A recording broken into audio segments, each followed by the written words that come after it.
Hello, I am Suparna. আজকে নিয়ে চলে এসেছি স্পাইসি প্রন কারি রেসিপি। তো প্রথমে আমি বাজার থেকে গলদা চিংড়ি কিনে নিয়েছিলাম, তো সেটাই নুন হলুদ মাখিয়ে সর্ষের তেলের মধ্যে ভেজে নিচ্ছি। বেশ একটু লাল লাল করে ভাজতে হবে, খুব বেশি নয়, মিডিয়াম একটু লাল লাল করে, যাতে হালকা লাল লাল হয় মাছটা, ভেতরটা যাতে নরম হয়। দেখো আমার মাছটা ভাজা হয়ে গেছে, তুলে নিয়েছি। এরপর একটা বাটা নিয়েছি, যেতে পেঁয়াজ আদা রসুন বাটা আছে, আর একটু কাঁচা লঙ্কা, গোটা জিরে আর ধনে পাতা। যে তেলে মাছ ভেজেছিলাম সেই তেলের মধ্যেই কাঁচা লঙ্কা গোটা জিরেটা দিয়ে দিলাম, দিয়ে ভালো করে একটু নাড়াচাড়া করব।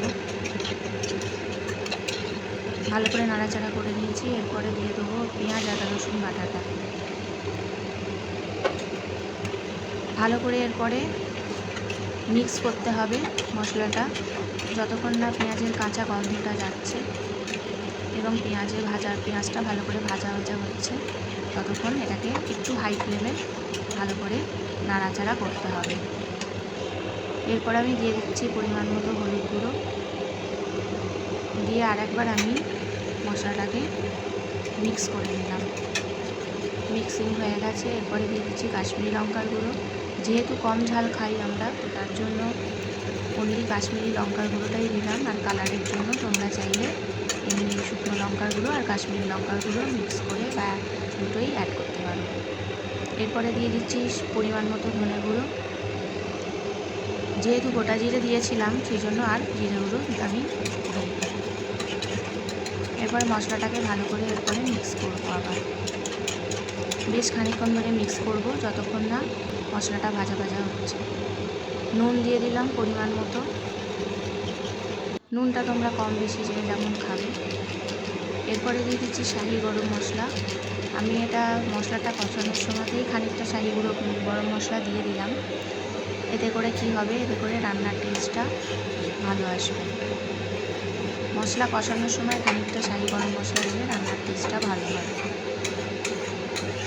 এরপরে মশলাটাকে ভালো করে কষাতে হবে। এখন কিন্তু এটা মিডিয়াম টু লো ফ্লেমে মশলাটাকে কষাতে হবে ভালো করে, যতক্ষণ না মশলাটা থেকে তেল ছাড়ছে। ঢাকা দিয়ে দেবো খানিকক্ষণ ঢাকা দিলাম, মশলাটা যাতে বসে যায়। এরপরে ঢাকাটা খুলে নিচ্ছি। নেওয়ার পর আমি দেখো মশলাটা থেকে তেল ছেড়ে দিয়েছে, মশলাটা ভালো করে কষা হয়ে গেছে। এরপর আমি এই মশলাগুলোর মধ্যে যে মাছগুলো ভেজে তুলে রেখেছিলাম সেই মাছগুলো একটা একটা করে দিয়ে দেবো। একটা একটা করে দিতে হবে, একবারে সব দিলে হবে না, তাহলে মাছগুলো ভেঙে যেতে পারে। একটা একটা করে মাছগুলো দিয়ে দিলাম। দিয়ে দেওয়ার পর মশলাটার সঙ্গে মাছগুলোকে পিট করে ভালো করে একটু মাখিয়ে নিতে হবে। হালকা করে মাছগুলোকে পিট করে মাছের সাথে কারিটাকে খুব সুন্দর করে মাখিয়ে নিতে হবে।